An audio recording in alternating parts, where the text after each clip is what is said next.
persuaded to enter it upon any consideration.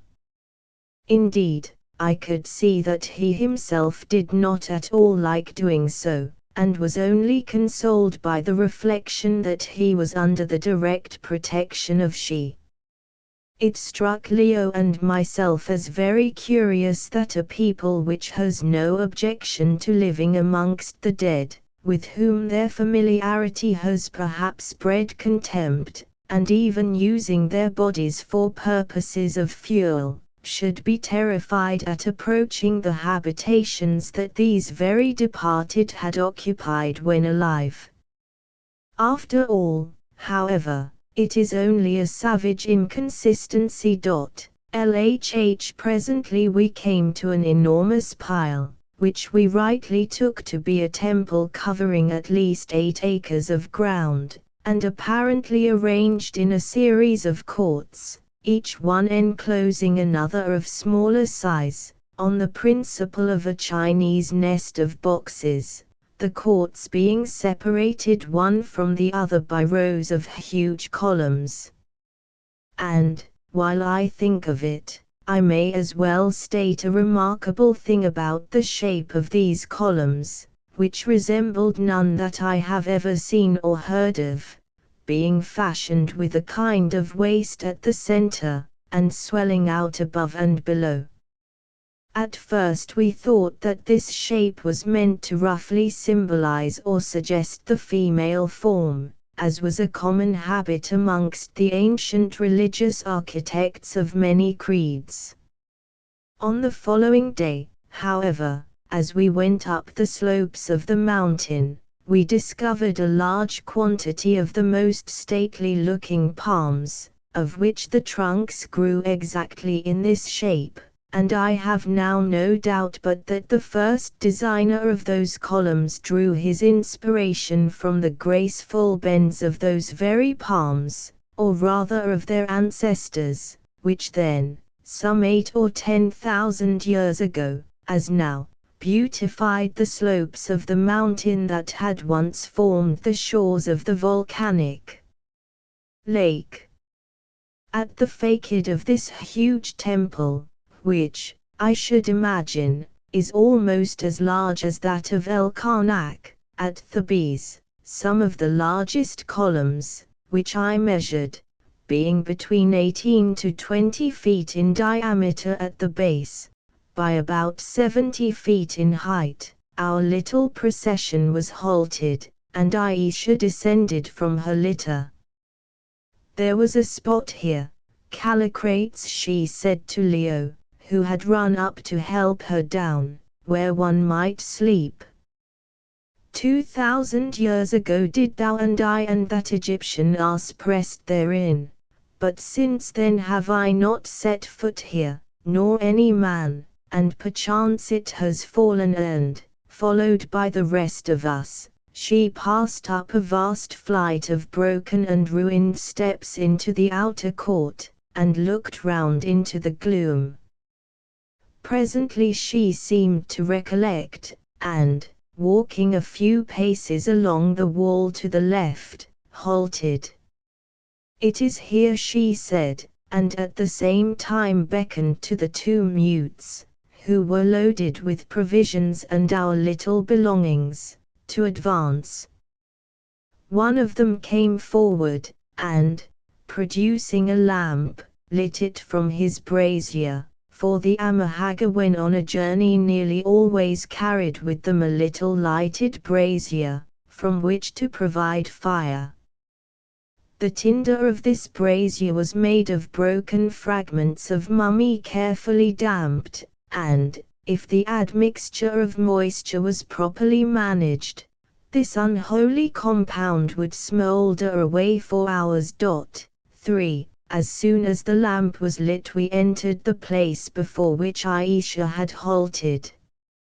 It turned out to be a chamber hollowed in the thickness of the wall, and, from the fact of there still being a massive stone table in it, I should think that it had probably served as a living room, perhaps for one of the doorkeepers of the great temple. 3. after all we are not much in advance of the Amahagger in these matters. Mummy that is pounded ancient Egyptian, is, I believe, a pigment much used by artists, and especially by those of them who direct their talents to the reproduction of the works of the old masters. Editor. Here we stopped, and after cleaning the place out and making it as comfortable as circumstances and the darkness would permit, we ate some cold meat, at least Leo, Job and I did, for Aisha, as I think I have said elsewhere, never touched anything except cakes of flour, fruit and water. While we were still eating, the moon, which was at her full, rose above the mountain wall, and began to flood the place with silver. "Wot ye why I have brought you here tonight, my Holly?" said Aisha, leaning her head upon her hand and watching the great orb as she rose, like some heavenly queen, above the solemn pillars of the temple. "I brought you, nay, it is strange, but knowest thou, Callicrates, that thou liest at this moment upon the very spot where thy dead body lay when I bore thee back to those caves of Kor so many years ago? It all returns to my mind now. I can see it, and horrible is it to my sight," and she shuddered. Here Leo jumped up and hastily changed his seat. However the reminiscence might affect Aisha, it clearly had few charms for him. "I brought you," went on Aisha presently, "that ye might look upon the most wonderful sight that ever the eye of man beheld, the full moon shining over ruined Kor. When ye have done your eating, I would that I could teach you to eat naught but fruit, Callicrates, but that will come after thou art slaved in the fire. Once I, too, ate flesh like a brute beast. When ye have done we will go out, and I will show you this great temple and the God whom men once worshipped therein." Of course we got up at once, and started. And here again my pen fails me. To give a string of measurements and details of the various courts of the temple would only be wearisome, supposing that I had them, and yet I know not how I am to describe what we saw, magnificent as it was even in its ruin, almost beyond the power of realization. Court upon dim court, row upon row of mighty pillars, some of them, especially at the gateways, sculptured from pedestal to capital, space upon space of empty chambers that spoke more eloquently to the imagination than any crowded streets.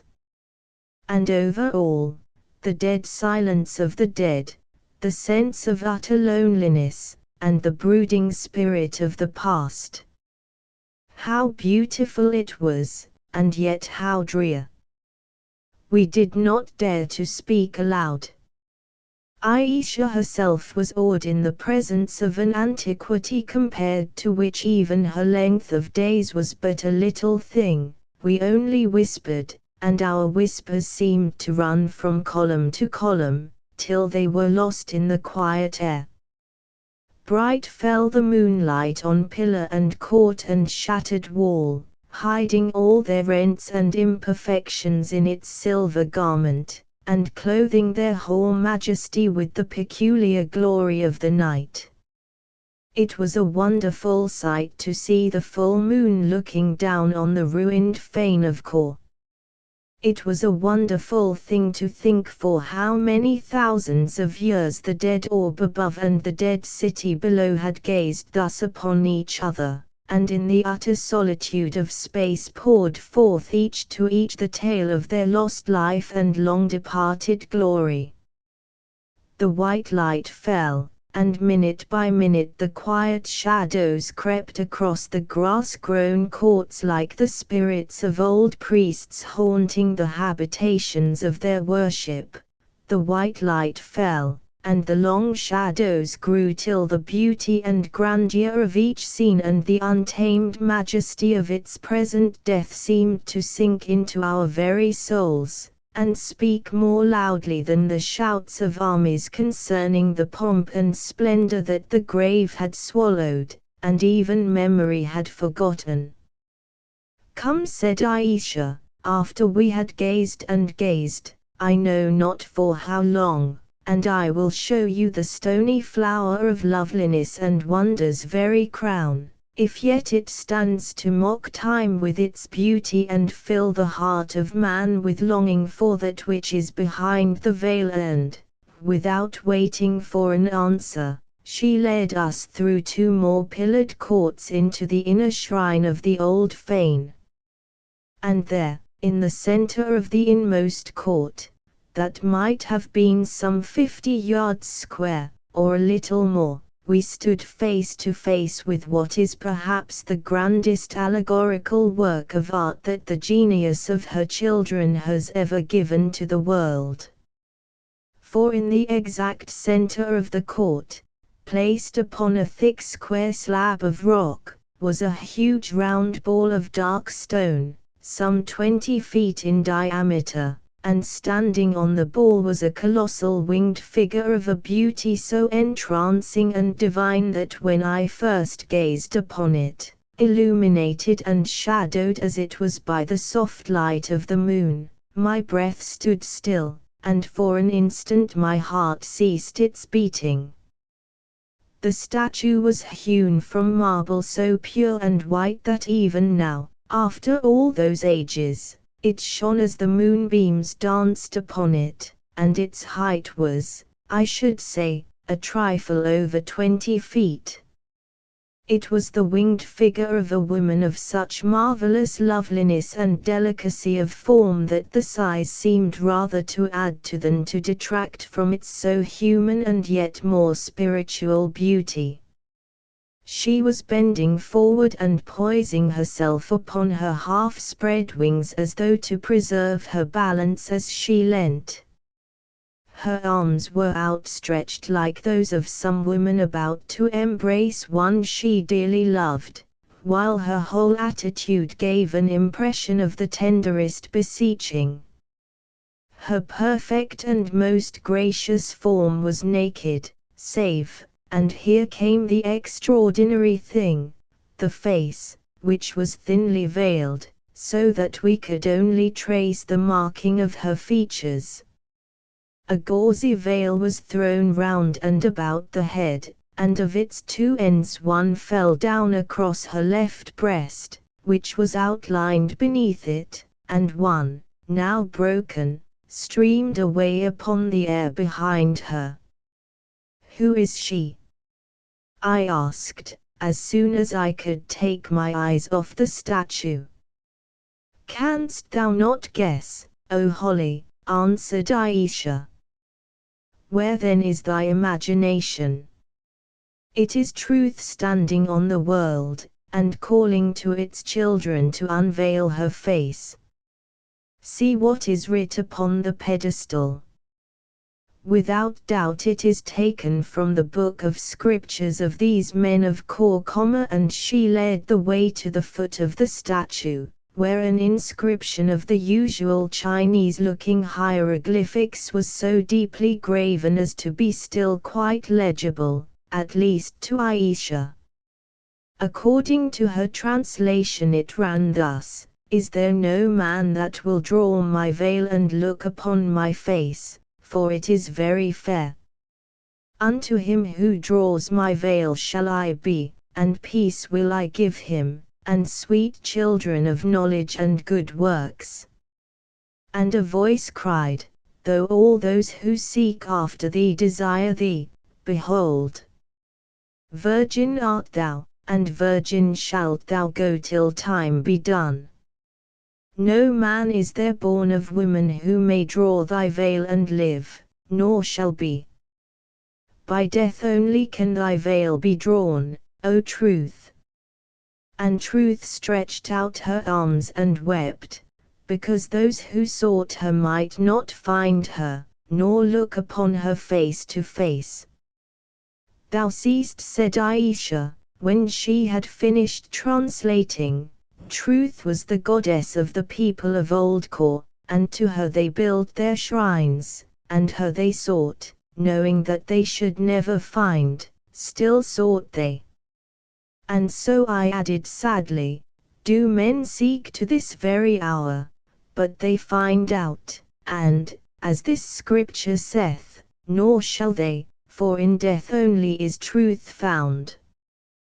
Then with one more look at this veiled and spiritualized loveliness, which was so perfect and so pure that one might almost fancy that the light of a living spirit shone through the marble prison to lead man on to high and ethereal thoughts, this poet's dream of beauty frozen into stone, which I shall never forget while I live, we turned and went back through the vast moonlit courts to the spot whence we had started.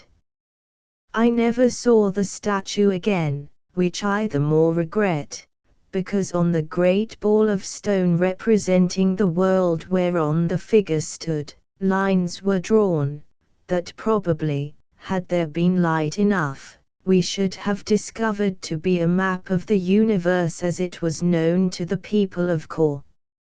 It is at any rate suggestive of some scientific knowledge that these long-dead worshippers of truth had recognized the fact that the globe is round. Ksiv walking the plank next day, the mutes woke us before the dawn, and by the time that we had got the sleep out of our eyes, and gone through a perfunctory wash at a spring which still welled up into the remains of a marble basin in the center of the north quadrangle of the vast outer court, we found she standing by the litter ready to start, while old Bilali and the two bearer mutes were busy collecting the baggage. As usual, Aisha was veiled like the marble Truth. By the way, I wonder if she originally got the idea of covering up her beauty from that statue. I noticed, however, that she seemed very depressed, and had none of that proud and buoyant bearing which would have betrayed her among 1,000 women of the same stature, even if they had been veiled like herself. She looked up as we came, for her head was bowed, and greeted us. Leo asked her how she had slept. Ill, my Callicrates, she answered, ill. This night have strange and hideous dreams come creeping through my brain, and I know not what they may portend.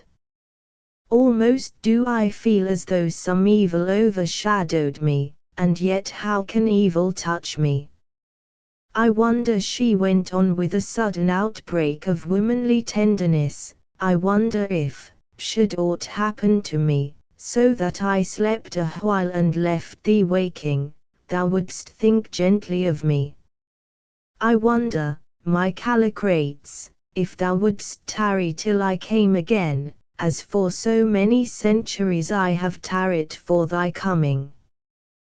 Then, without waiting for an answer, she went on, come, let us be setting forth, for we have far to go, and before another day is born in yonder blue should we stand in the place of life. In 5 minutes we were once more on our way through the vast ruined city, which loomed at us on either side in the grey dawning in a way that was at once grand and oppressive. Just as the first ray of the rising sun shot like a golden arrow athwart this storied desolation, we gained the further gateway of the outer wall, and having given one more glance at the hoar and pillared majesty through which we had journeyed, and, with the exception of Job, for whom ruins had no charms, breathed a sigh of regret that we had not had more time to explore it, passed through the great moat, and onto the plain beyond. As the sun rose, so did Aisha's spirits, till by breakfast time they had regained their normal level, and she laughingly set down her previous depression to the associations of the spot where she had slept. "These barbarians swear that Kor is haunted," she said, "and of a truth I do believe their saying, for never did I know so ill a night save one. I remember it now. It was on that very spot when thou didst lie dead at my feet, Callicrates. Never will I visit it again, it is a place of evil omen." After a very brief halt for breakfast, we pressed on with such goodwill that by 2 o'clock in the afternoon we were at the foot of the vast wall of rock that formed the lip of the volcano, and which at this point towered up precipitously above us for 1,500 or 2,000 feet. Here we halted, certainly not to my astonishment, for I did not see how it was possible that we should go any farther. "Now," said Aisha, as she descended from her litter, "doth our labor but commence, for here do we part with these men, and henceforward must we bear ourselves." And then, addressing Bilali, "Do thou and these slaves remain here, and abide our coming. By tomorrow at the midday shall we be with thee, if not, wait." Bilali bowed humbly, and said that her august bidding should be obeyed if they stopped there till they grew old. "And this man, O Holly," said she, pointing to Job, "best is it that he should tarry also, for if his heart be not high and his courage great, perchance some evil might overtake him. Also, the secrets of the place whither we go are not fit for common eyes." I translated this to Job, who instantly and earnestly entreated me, almost with tears in his eyes, not to leave him behind. He said he was sure that he could see nothing worse than he had already seen, and that he was terrified to death at the idea of being left alone with those dumb folk who, he thought, would probably take the opportunity to hot-pot him. I translated what he said to Aisha, who shrugged her shoulders, and answered, "Well, let him come, it is naught to me, on his own head be it, and he will serve to bear the lamp and this," and she pointed to a narrow plank, some 16 feet in length, which had been bound above the long bearing pole of her hammock, as I had thought to make curtains spread out better, but, as it now appeared, for some unknown purpose connected with our extraordinary undertaking. Accordingly, the plank, which, though tough, was very light, was given to Job to carry, and also one of the lamps. I slung the other onto my back, together with a spare jar of oil, while Leo loaded himself with the provisions and some water in a kid's skin. When this was done, she bade Bilali and the 6 bearer mutes to retreat behind a grove of flowering magnolias about 100 yards away, and remain there under pain of death till we had vanished. They bowed humbly, and went, and, as he departed, old Bilali gave me a friendly shake of the hand, and whispered that he had rather that it was I than he who was going on this wonderful expedition with she who must be obeyed, and upon my word I felt inclined to agree with him. In another minute they were gone, and then, having briefly asked us if we were ready, Aisha turned, and gazed up the towering cliff. "Goodness me, Leo," I said, "surely we are not going to climb that precipice?" Leo shrugged his shoulders, being in a condition of half fascinated, half-expectant mystification, and as he did so, Aisha with a sudden move began to climb the cliff, and of course we had to follow her. It was perfectly marvelous to see the ease and grace with which she sprang from rock to rock, and swung herself along the ledges. The ascent was not, however, so difficult as it seemed, although there were one or two nasty places where it did not do to look behind you, the fact being that the rock still sloped here, and was not absolutely precipitous as it was higher up.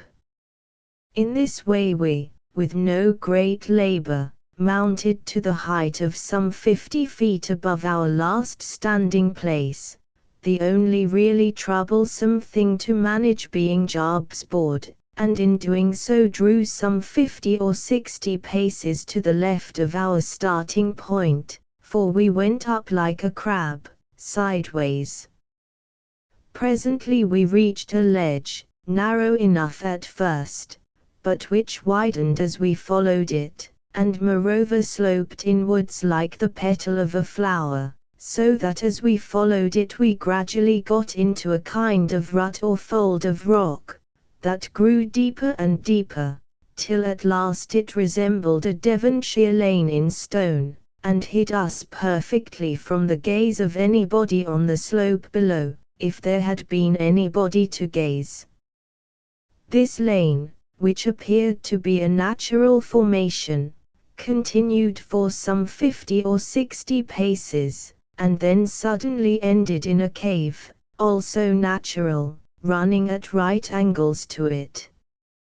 I am sure it was a natural cave, and not hollowed by the hand of man, because of its irregular and contorted shape and course, which gave it the appearance of having been blown bodily in the mountain by some frightful eruption of gas following the line of the least resistance.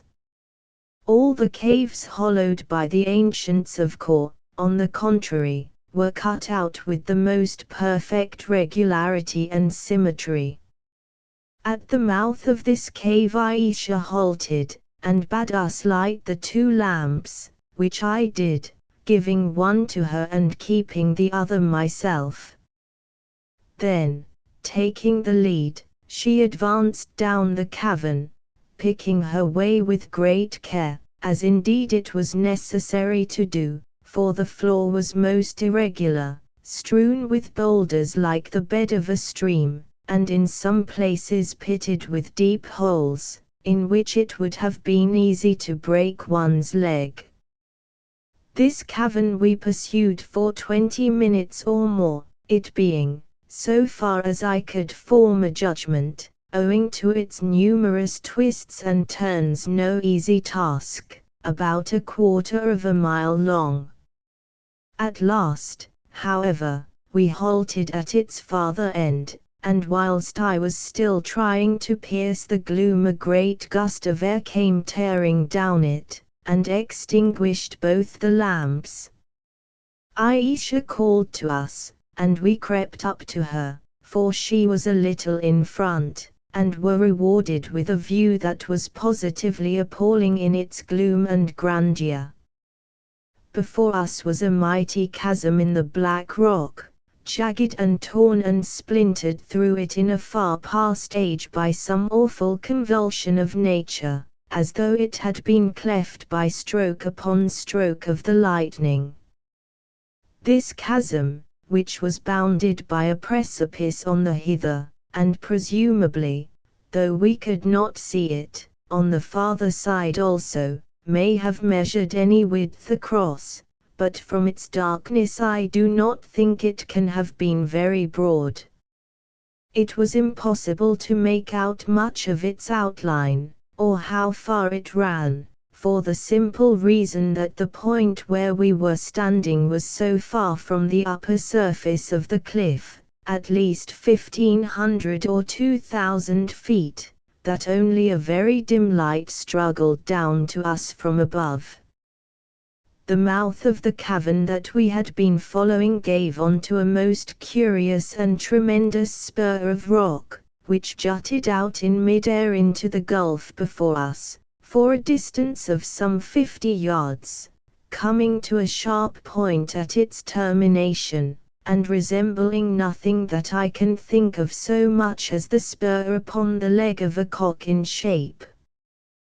This huge spur was attached only to the parent precipice at its base, which was, of course, enormous, just as the cock's spur is attached to its leg.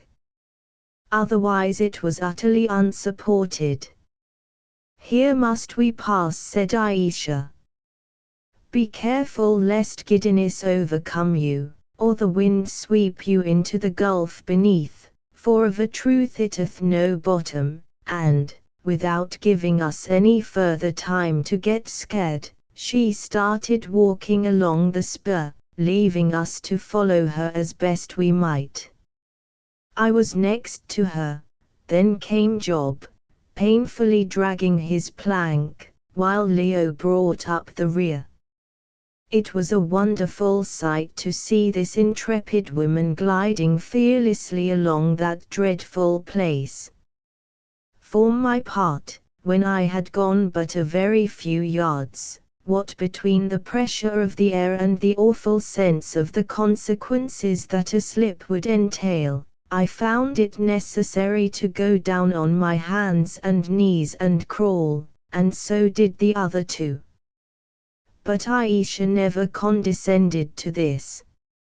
On she went, leaning her body against the gusts of wind, and never seeming to lose her head or her balance. In a few minutes we had crossed some 20 paces of this awful bridge, which got narrower at every step, and then all of a sudden a great gust came tearing along the gorge.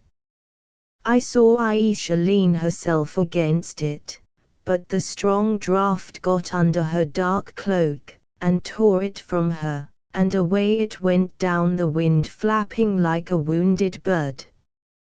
It was dreadful to see it go, till it was lost in the blackness. I clung to the saddle of rock, and looked round, while, like a living thing, the great spur vibrated with a humming sound beneath us. The sight was a truly awesome one. There we were poised in the gloom between earth and heaven. Beneath us were hundreds upon hundreds of feet of emptiness that gradually grew darker, till at last it was absolutely black, and at what depth it ended is more than I can guess. Above was space upon space of giddy air, and far, far away a line of blue sky. And down this vast gulf upon which we were pinnacled the great draught dashed and roared, driving clouds and misty wreaths of vapor before it, till we were nearly blinded, and utterly confused. The whole position was so tremendous and so absolutely unearthly, that I believe it actually lulled our sense of terror, but to this hour I often see it in my dreams, and at its mere fantasy wake up covered with cold sweat. "On, on," cried the white form before us, for now the cloak had gone, she was robed in white, and looked more like a spirit riding down the gale than a woman. "On, or ye will fall and be dashed to pieces. Keep your eyes fixed upon the ground, and closely hug the rock." We obeyed her, and crept painfully along the quivering path, against which the wind shrieked and wailed as it shook it, causing it to murmur like a vast tuning fork. On we went, I do not know for how long, only gazing round now and again, when it was absolutely necessary, until at last we saw that we were on the very tip of the spur, a slab of rock, little larger than an ordinary table, that throbbed and jumped like any over-engined steamer. There we lay, clinging to the ground, and looked about us, while Aisha stood leaning out against the wind, down which her long hair streamed, and, absolutely heedless of the hideous depth that yawned beneath, pointed before her. Then we saw why the narrow plank had been provided, which Job and I had painfully dragged along between us. Before us was an empty space, on the other side of which was something, as yet we could not see what, for here, either owing to the shadow of the opposite cliff, or from some other cause, the gloom was that of night. "We must wait a while," called Aisha, "soon there will be light." At the moment I could not imagine what she meant. How could more light than there was ever come to this dreadful spot? While I was still wondering, suddenly, like a great sword of flame, a beam from the setting sun pierced the Stygian gloom, and smote upon the point of rock whereon we lay, illumining Aisha's lovely form with an unearthly splendor. I only wish I could describe the wild and marvelous beauty of that sword of fire, laid across the darkness and rushing mist wreaths of the gulf. How it got there I do not to this moment know, but I presume that there was some cleft or hole in the opposing cliff, through which it pierced when the setting orb was in a direct line therewith. All I can say is, that the effect was the most wonderful that I ever saw. Right through the heart of the darkness that flaming sword was stabbed, and where it lay there was the most surpassingly vivid light, so vivid that even at a distance we could see the grain of the rock, while, outside of it, yes, within a few inches of its keen edge, was naught but clustering shadows. And now, by this ray of light, for which she had been waiting, and timed our arrival to meet, knowing that at this season for thousands of years it had always struck thus at sunset, we saw what was before us. Within 11 or 12 feet of the very tip of the tongue-like rock whereon we stood there arose, presumably from the far bottom of the gulf, a sugarloaf-shaped cone, of which the summit was exactly opposite to us. But had there been a summit only it would not have helped us much, for the nearest point of its circumference was some 40 feet from where we were. On the lip of this summit, however, which was circular and hollow, rested a tremendous flat boulder, something like a glacier stone. Perhaps it was one, for all I know to the contrary, and the end of this boulder approached to within 12 feet or so of us. This huge rock was nothing more or less than a gigantic rocking stone, accurately balanced upon the edge of the cone or miniature crater, like a half-crown on the rim of a wine glass, for, in the fierce light that played upon it and us, we could see it oscillating in the gusts of wind. "Quick," said Aisha, "the plank, we must cross while the light endures, presently it will be gone." "Oh, Lord, sir," groaned Job, "surely she don't mean us to walk across that there place on that there thing." As in obedience to my direction he pushed the long board towards me. "That's it, Job," I halloed in ghastly merriment, though the idea of walking the plank was no pleasanter to me than to him. I pushed the board onto Aisha, who deftly ran it across the gulf so that one end of it rested on the rocking stone, the other remaining on the extremity of the trembling spur. Then placing her foot upon it to prevent it from being blown away, she turned to me. "Since I was last here, O Holly," she called, "the support of the moving stone hath lessened somewhat, so that I am not certain if it will bear our weight or no. Therefore will I cross the first, because no harm will come unto me, and, without further ado, she trod lightly but firmly across the frail bridge, and in another second was standing safe upon the heaving stone. "It is safe," she called. "See, hold thou the plank. I will stand on the farther side of the stone so that it may not overbalance with your greater weights. Now, come, O Holly, for presently the light will fail us." I struggled to my knees, and if ever I felt terrified in my life it was then, and I am not ashamed to say that I hesitated and hung back. "Surely thou art not afraid?" this strange creature called in a lull of the gale, from where she stood poised like a bird on the highest point of the rocking stone. "Make way then for Callicrates." This settled me. It is better to fall down a precipice and die than be laughed at by such a woman, so I clenched my teeth, and in another instant I was on that horrible, narrow, bending plank, with bottomless space beneath and around me.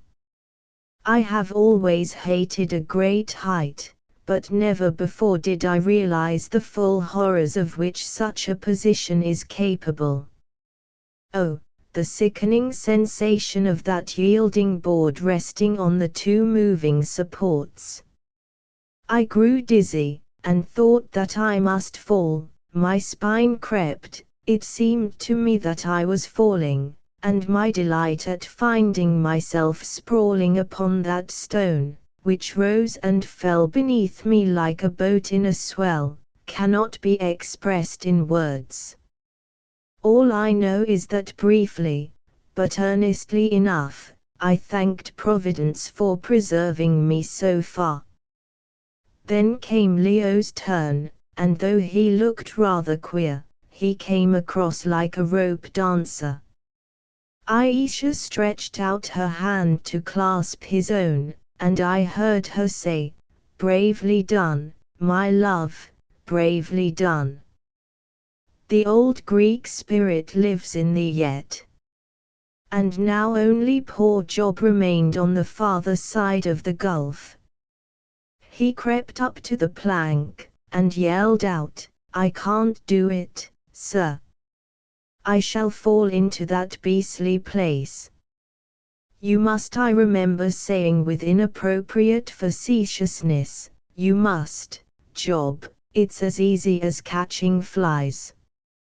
I suppose that I must have said it to satisfy my conscience, because although the expression conveys a wonderful idea of facility, as a matter of fact I know no more difficult operation in the whole world than catching flies, that is, in warm weather, unless, indeed, it is catching mosquitoes. I can't, sir, I can't, indeed. Let the man come, or let him stop and perish there. See, the light is dying. In a moment it will be gone, said Aisha. I looked.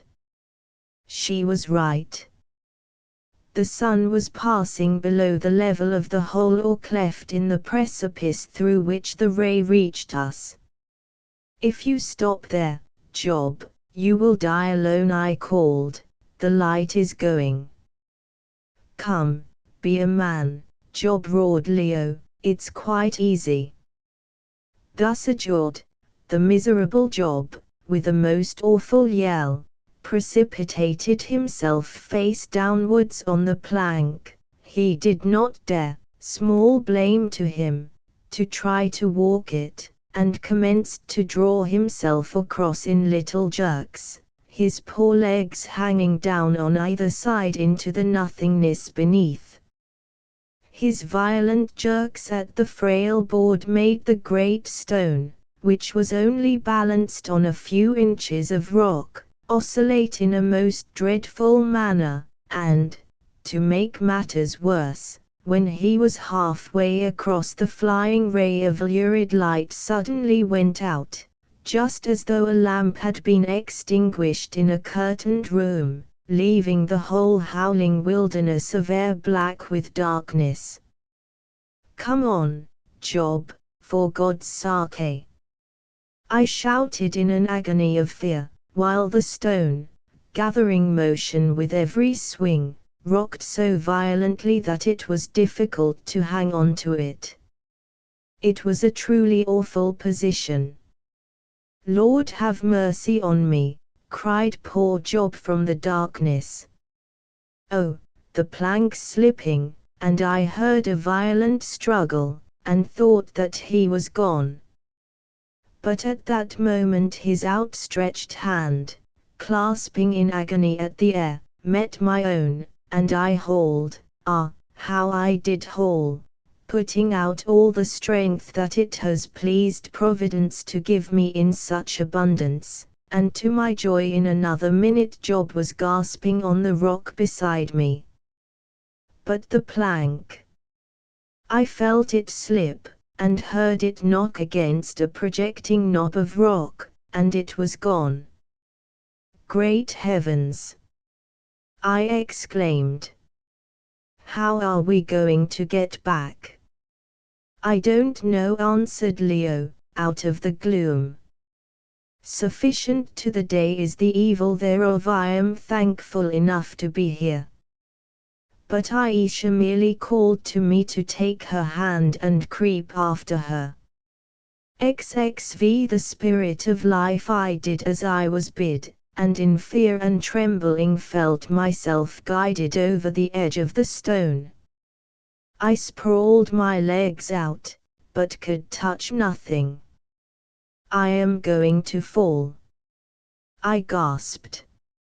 "Nay, let thyself go, and trust to me," answered Aisha.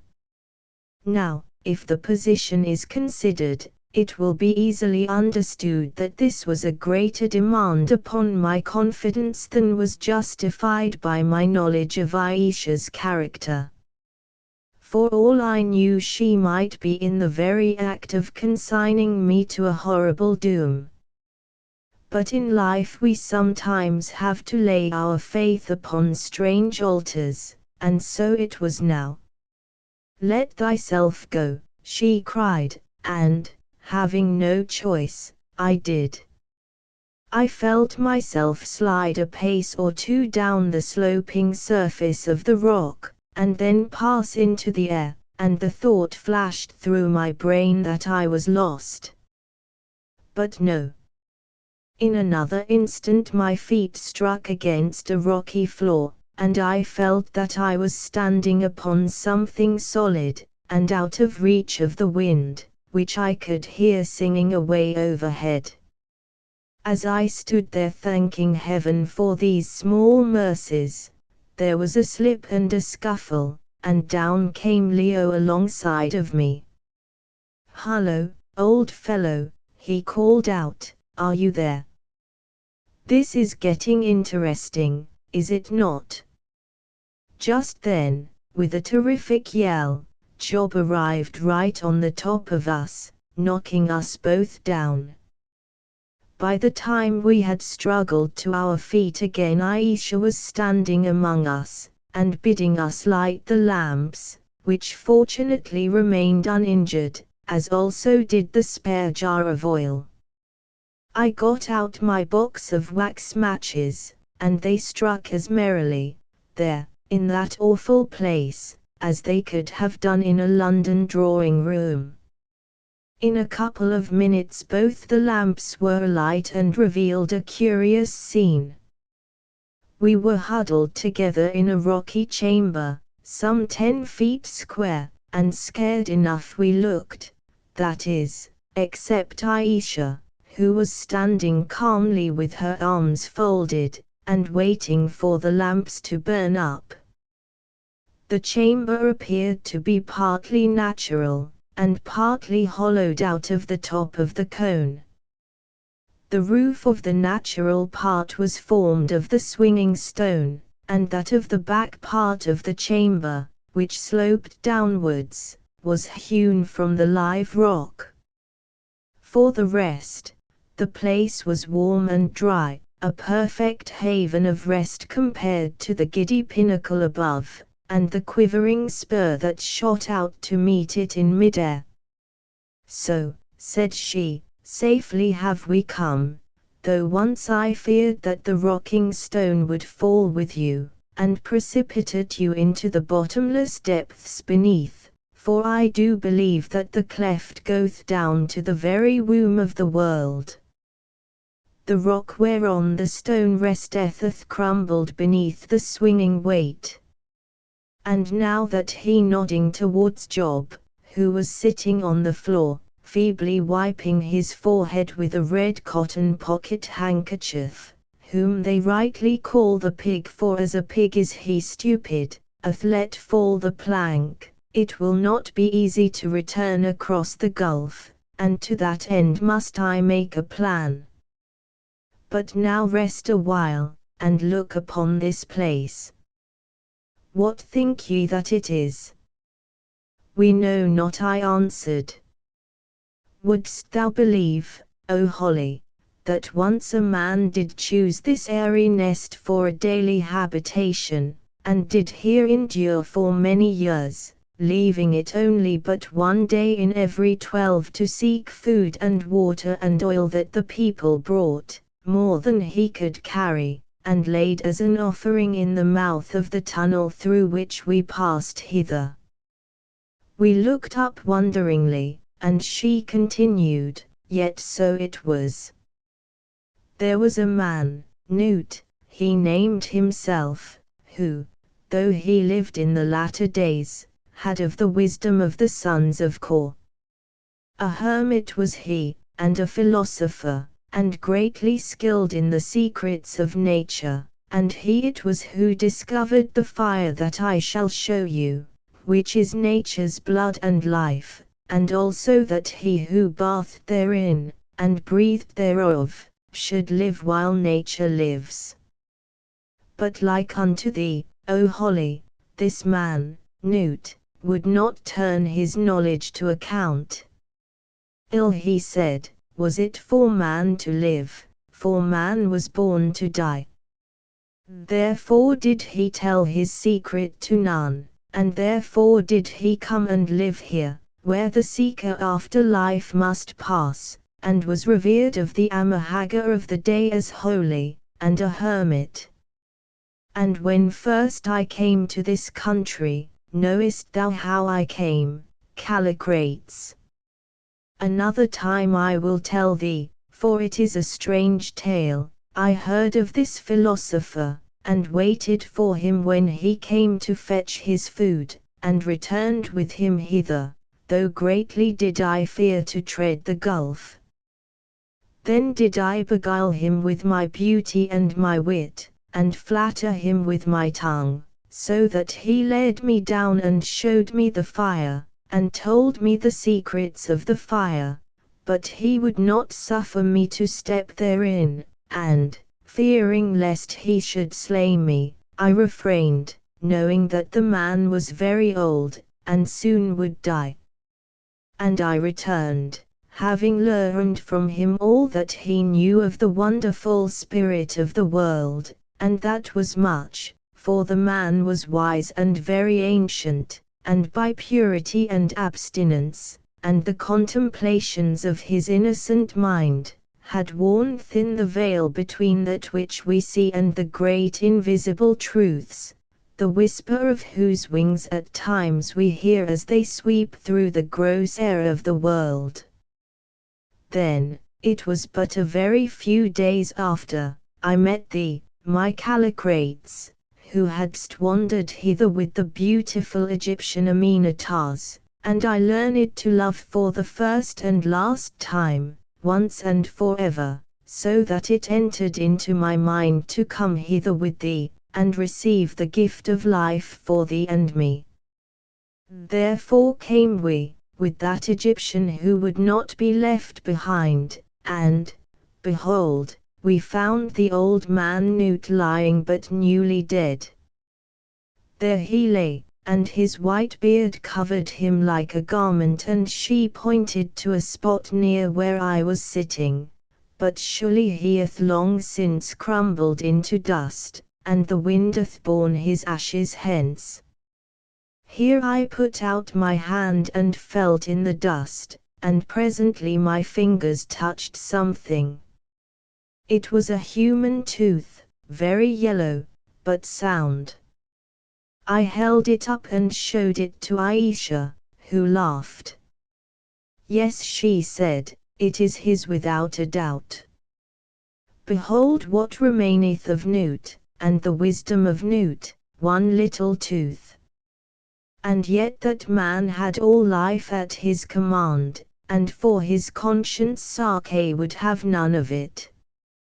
Well, he lay there newly dead, and we descended whither I shall lead you, and then, gathering up all my courage, and courting death that I might perchance win so glorious a crown of life, I stepped into the flames, and behold, life such as ye can never know until ye feel it also, flowed into me, and I came forth undying, and lovely beyond imagining.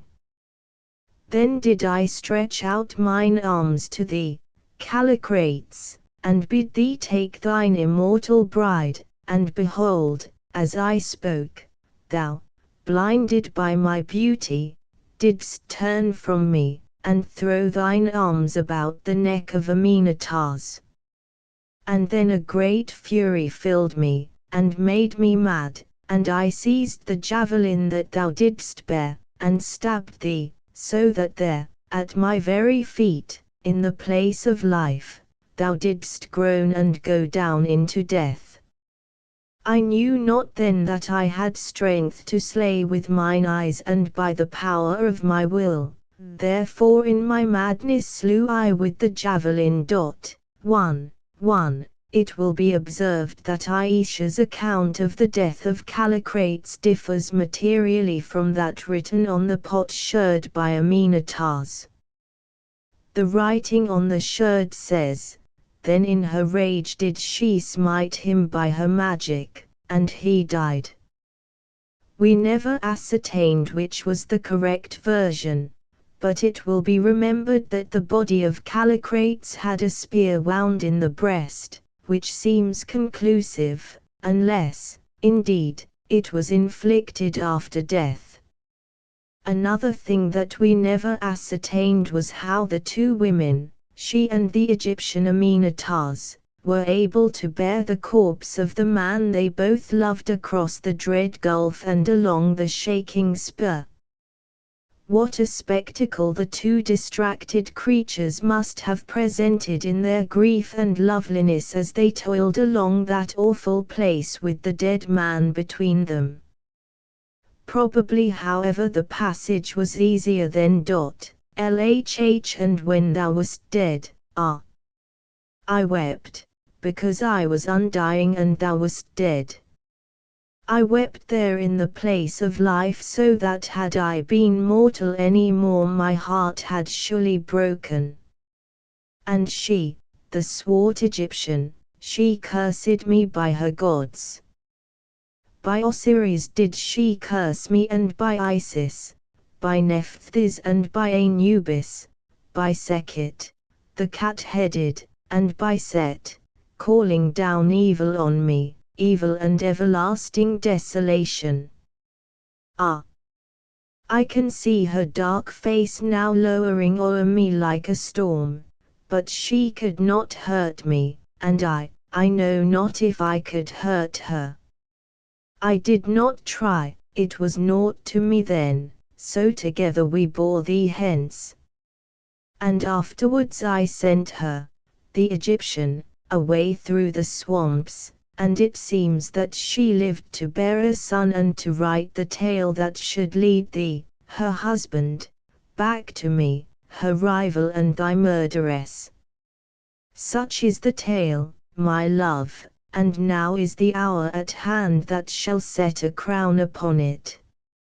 Like all things on the earth, it is compounded of evil and of good, more of evil than of good, perchance, and writ in letters of blood. It is the truth, naught have I hidden from thee, Callicrates. And now one thing before the final moment of thy trial. We go down into the presence of death, for life and death are very near together, and, who knoweth, that might happen which should separate us for another space of waiting. I am but a woman, and no prophetess, and I cannot read the future.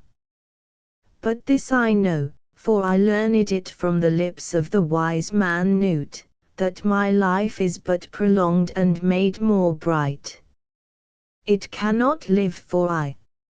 Therefore, before we go, tell me, O Callicrates, that of a truth thou dost forgive me, and dost love me from thy heart.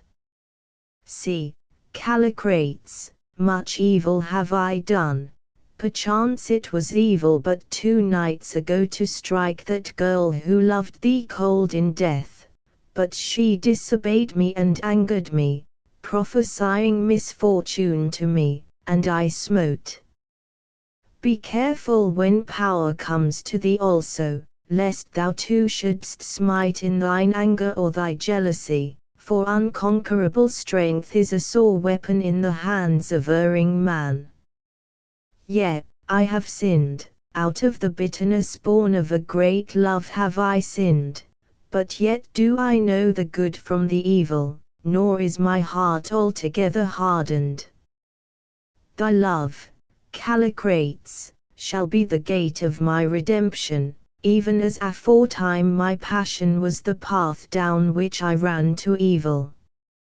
For deep love unsatisfied is the hell of noble hearts and a portion of the accursed, but love that is mirrored back more perfect from the soul of our desire doth fashion wings to lift us above ourselves, and make us what we might be. Therefore, Callicrates, take me by the hand, and lift my veil with no more fear than though I were some peasant girl, and not the wisest and most beauteous woman in this wide world, and look me in the eyes, and tell me that thou dost forgive me with all thine heart, and that with all thine heart thou dost worship me. She paused, and the strange tenderness in her voice seemed to hover round us like a memory. I know that the sound of it moved me more even than her words, it was so very human, so very womanly. Leo, too, was strangely touched. Hitherto he had been fascinated against his better judgment, something as a bird is fascinated by a snake, but now I think that all this passed away, and he realized that he really loved this strange and glorious creature, as, alas, I loved her also. At any rate, I saw his eyes fill with tears, and he stepped swiftly to her and undid the gauzy veil, and then took her by the hand, and, gazing into her deep eyes, said aloud, Aisha, I love thee with all my heart, and so far as forgiveness is possible I forgive thee the death of Ustane. For the rest, it is between thee and thy Maker, I know naught of it. I only know that I love thee as I never loved before, and that I will cleave to thee to the end. Now answered Aisha, with proud humility, now when my lord doth speak thus royally and give with so free a hand, it cannot become me to lag behind in words, and be beggared of my generosity. Behold, and she took his hand and placed it upon her shapely head, and then bent herself slowly down till one knee for an instant touched the ground. Behold, in token of submission do I bow me to my lord. Behold, and she kissed him on the lips, in token of my wifely love do I kiss my lord.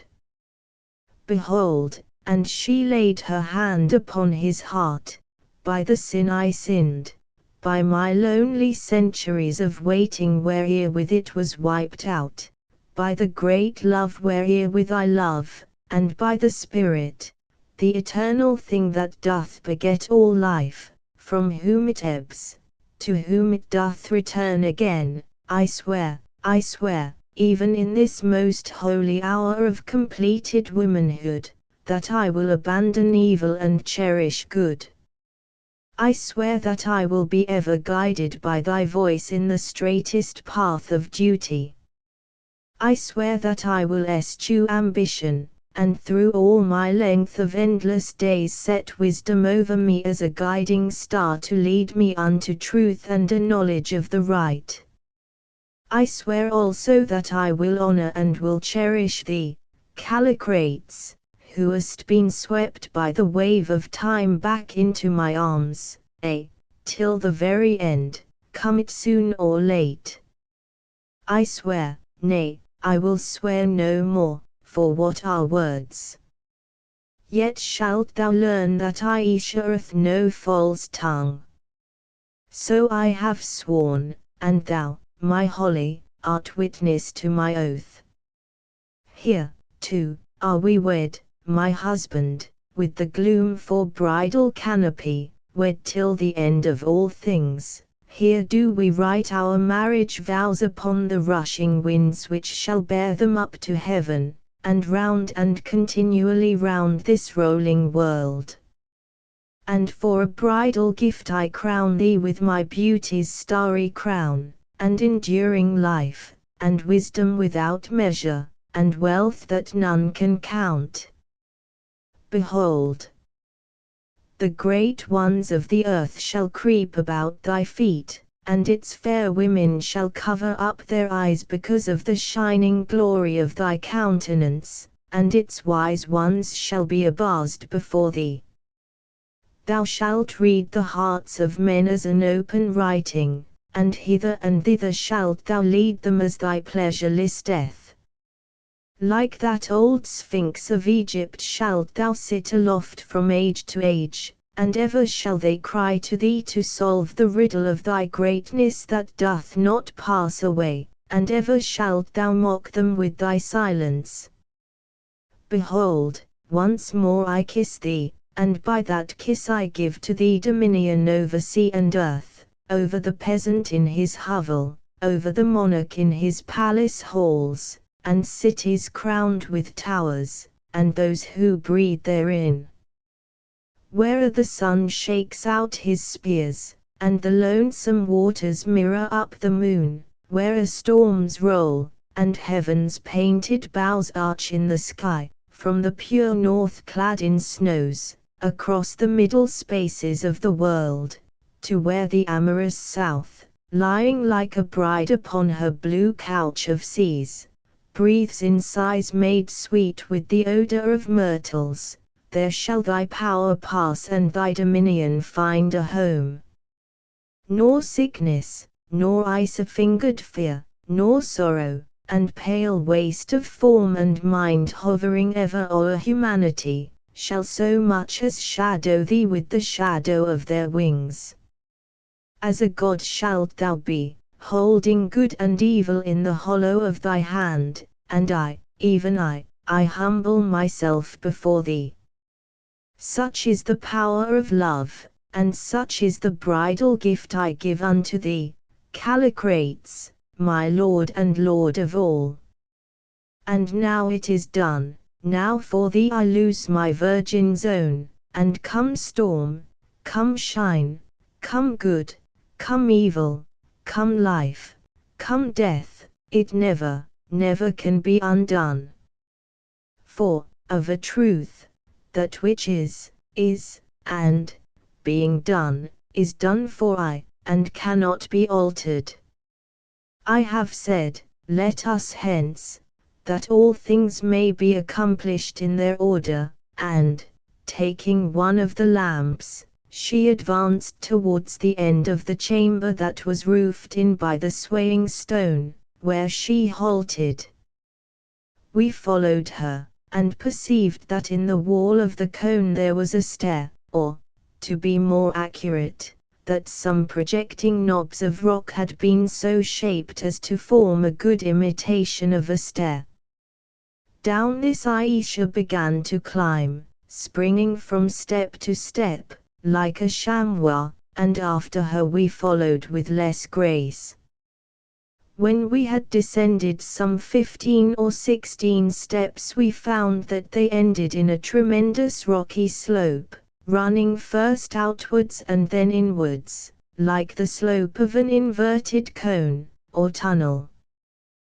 The slope was very steep, and often precipitous, but it was nowhere impassable, and by the light of the lamps we went down it with no great difficulty, though it was gloomy work enough travelling on thus, no one of us knew whither, into the dead heart of a volcano. As we went, however, I took the precaution of noting our route as well as I could, and this was not so very difficult, owing to the extraordinary and most fantastic shape of the rocks that were strewn about, many of which in that dim light looked more like the grim faces carven upon medieval gargoyles than ordinary boulders. For a long time we travelled on thus, half an hour I should say, till, after we had descended for many hundreds of feet, I perceived that we were reaching the point of the inverted cone. In another minute we were there, and found that at the very apex of the funnel was a passage, so low and narrow that we had to stoop as we crept along it in Indian file. After some 50 yards of this creeping, the passage suddenly widened into a cave, so huge that we could see neither the roof nor the sides. We only knew that it was a cave by the echo of our tread and the perfect quiet of the heavy air.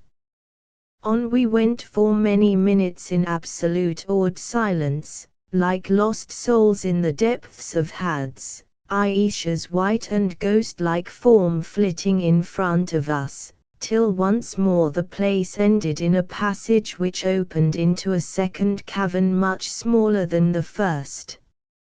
Indeed, we could clearly make out the arch and stony banks of this second cave, and, from their rent and jagged appearance, discovered that, like the first long passage down which we had passed through the cliff before we reached the quivering spur, it had, to all appearance, been torn in the bowels of the rock by the terrific force of some explosive gas.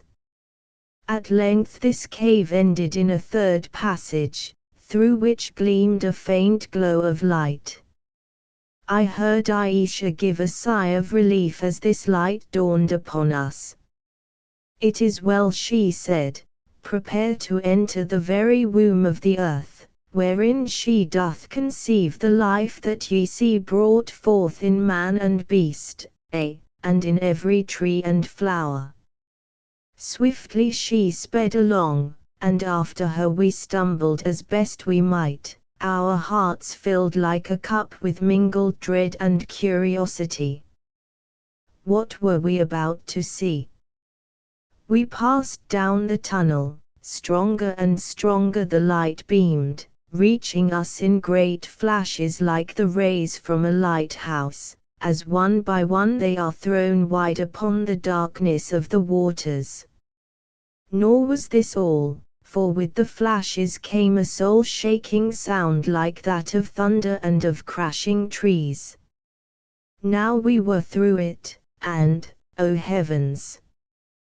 We stood in a third cavern, some 50 feet in length by perhaps as great a height, and 30 wide.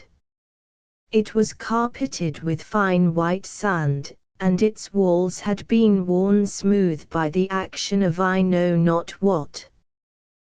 The cavern was not dark like the others, it was filled with a soft glow of rose-colored light, more beautiful to look on than anything that can be conceived.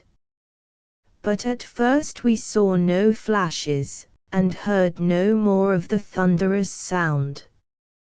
Presently, however, as we stood in amaze, gazing at the marvelous sight, and wondering whence the rosy radiance flowed, a dread and beautiful thing happened.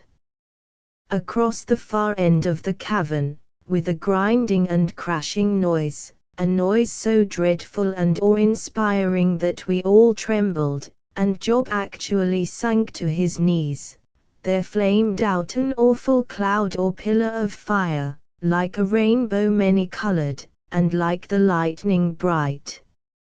For a space, perhaps 40 seconds, it flamed and roared thus, turning slowly round and round, and then by degrees the terrible noise ceased, and with the fire it passed away, I know not where, leaving behind it the same rosy glow that we had first seen. "Draw near, cried Aisha, with a voice of thrilling exultation. "Behold the very fountain and heart of life as it beats in the bosom of the great world. Behold the substance from which all things draw their energy, the bright spirit of the globe, without which it cannot live, but must grow cold and dead as the dead moon. Draw near, and wash you in the living flames, and take their virtue into your poor frames in all its virgin strength, not as it now feebly glows within your bosoms, filtered thereto through all the fine strainers of 1,000 intermediate lives, but as it is here in the very fount and seat of earthly being." We followed her through the rosy glow up to the head of the cave, till at last we stood before the spot where the great pulse beat and the great flame passed. And as we went we became sensible of a wild and splendid exhilaration, of a glorious sense of such a fierce intensity of life that the most buoyant moments of our strength seemed flat and tame and feeble beside it. It was the mere effluvium of the flame, the subtle ether that it cast off as it passed, working on us, and making us feel strong as giants and swift as eagles.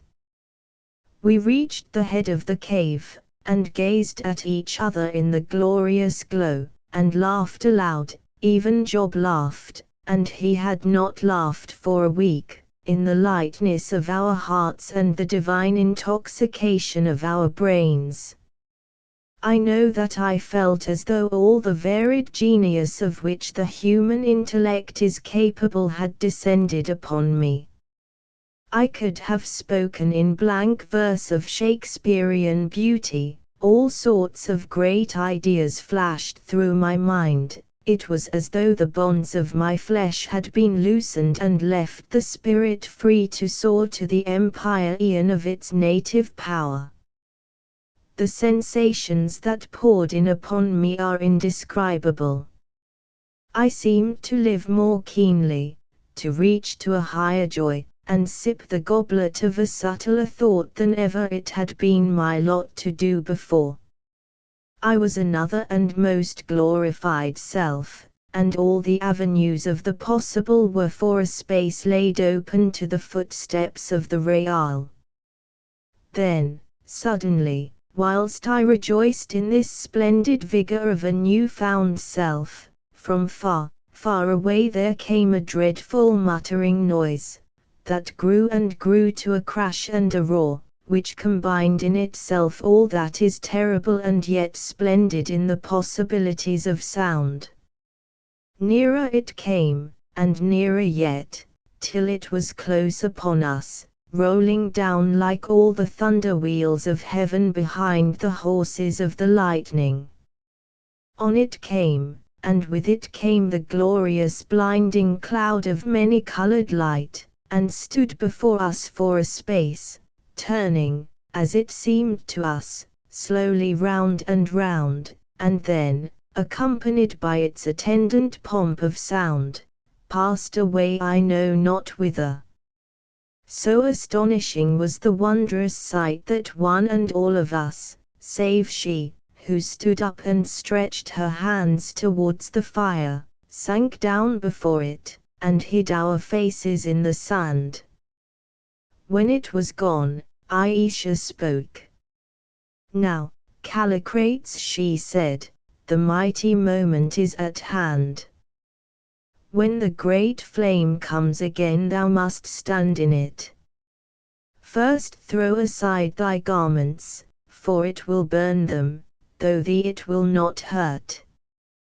Thou must stand in the flame while thy senses will endure, and when it embraces thee, suck the fire down into thy very heart, and let it leap and play around thy every part, so that thou lose no moiety of its virtue.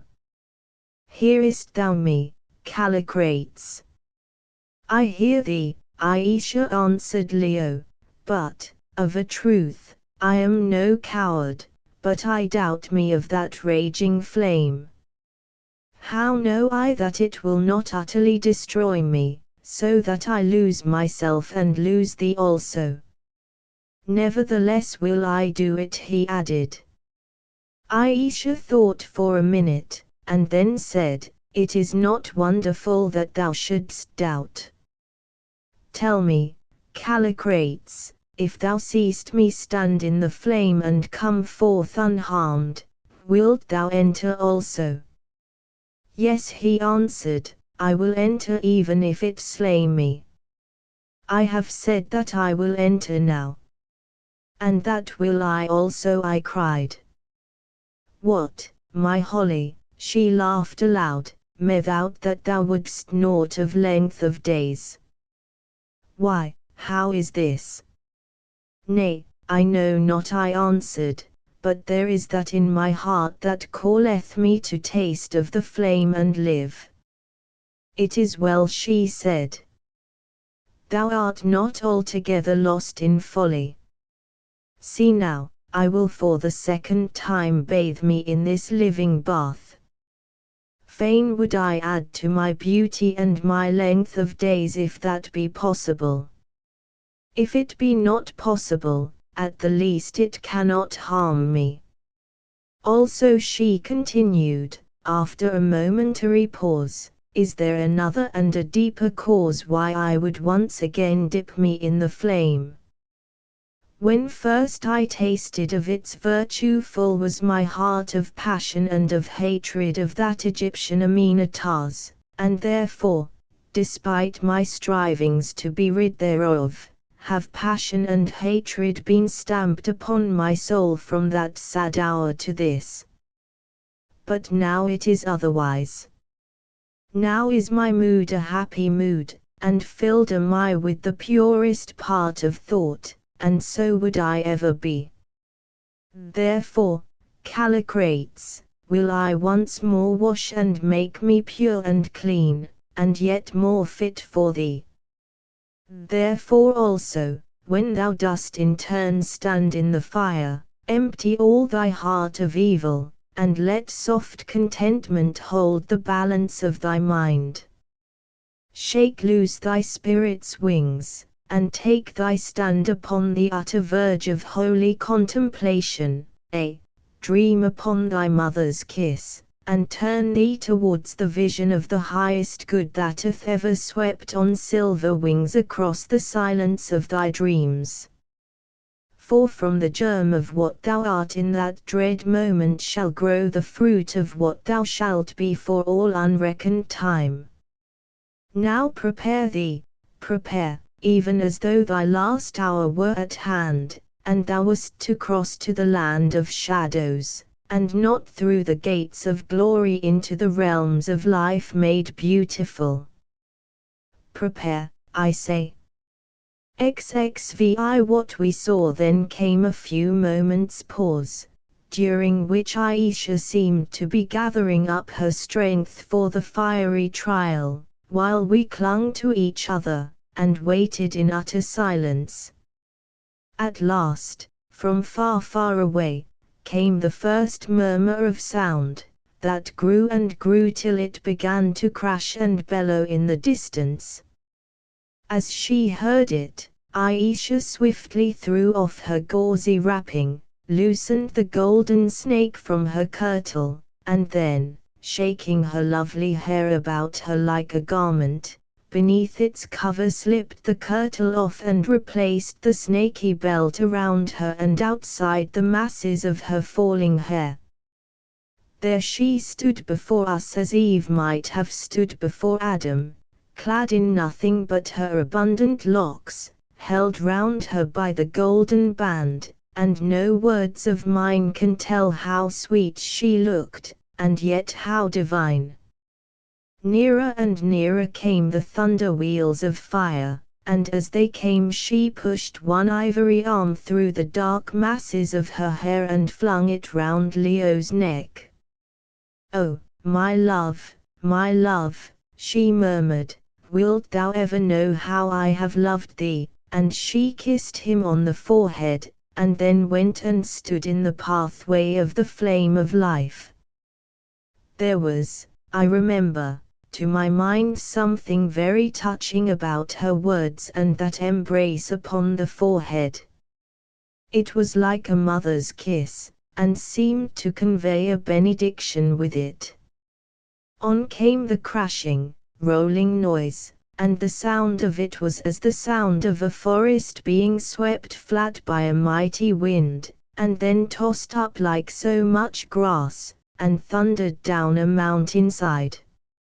Nearer and nearer it came, now flashes of light, forerunners of the revolving pillar of flame, were passing like arrows through the rosy air, and now the edge of the pillar itself appeared.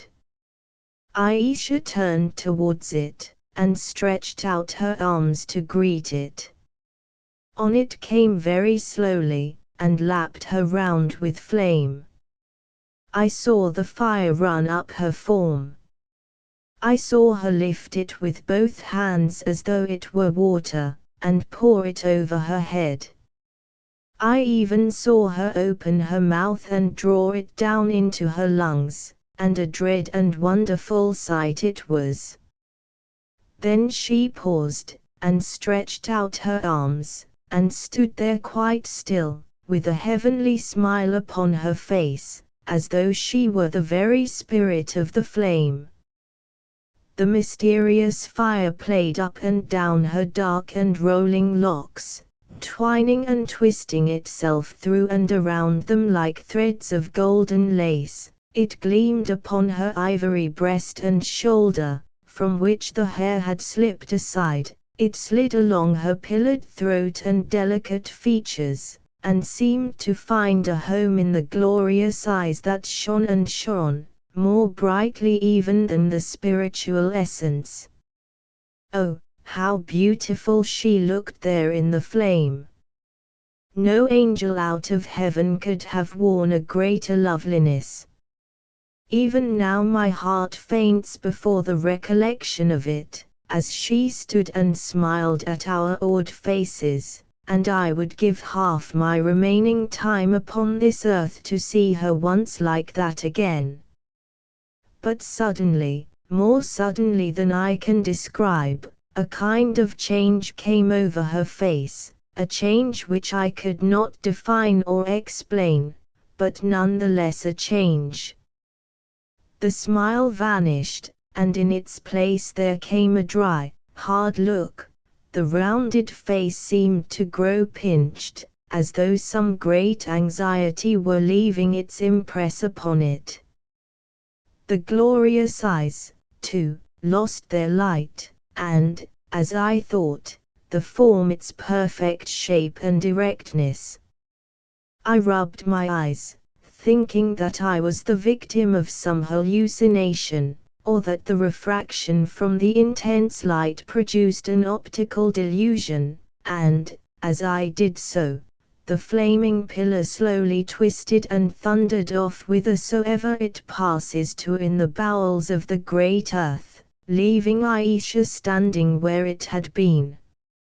As soon as it was gone, she stepped forward to Leo's side. It seemed to me that there was no spring in her step, and stretched out her hand to lay it on his shoulder. I gazed at her arm. Where was its wonderful roundness and beauty? it was getting thin and angular. And her face, by heaven, her face was growing old before my eyes. I suppose that Leo saw it also, certainly he recoiled a step or two. "What is it, my Callicrates?" she said, and her voice, what was the matter with those deep and thrilling notes? They were quite high and cracked. "Why, what is it, what is it?" she said confusedly. I feel dazed. Surely the quality of the fire hath not altered. Can the principle of life alter? Tell me, Callicrates, is there aught wrong with my eyes? I see not clear, and she put her hand to her head and touched her hair, and oh, horror of horrors, it all fell upon the floor. "Oh, look, look, look," shrieked Job, in a shrill falsetto of terror, his eyes nearly dropping out of his head, and foam upon his lips. "Look, look, look, she's shriveling up, she's turning into a monkey," and down he fell upon the ground, foaming and gnashing in a fit. True enough, I faint even as I write it in the living presence of that terrible recollection. She was shriveling up. The golden snake that had encircled her gracious form slipped over her hips and to the ground. Smaller and smaller she grew, her skin changed color, and in place of the perfect whiteness of its luster it turned dirty brown and yellow, like an old piece of withered parchment. She felt at her head. The delicate hand was nothing but a claw now, a human talon like that of a badly preserved Egyptian mummy, and then she seemed to realize what kind of change was passing over her, and she shrieked, she shrieked, she rolled upon the floor and shrieked. Smaller she grew, and smaller yet, till she was no larger than a monkey. Now the skin was puckered into a million wrinkles, and on the shapeless face was the stamp of unutterable age. I never saw anything like it, nobody ever saw anything like the frightful age that was graven on that fearful countenance, no bigger now than that of a 2 months' child, though the skull remained the same size, or nearly so, and let all men pray they never may, if they wish to keep their reason. At last she lay still, or only feebly moved.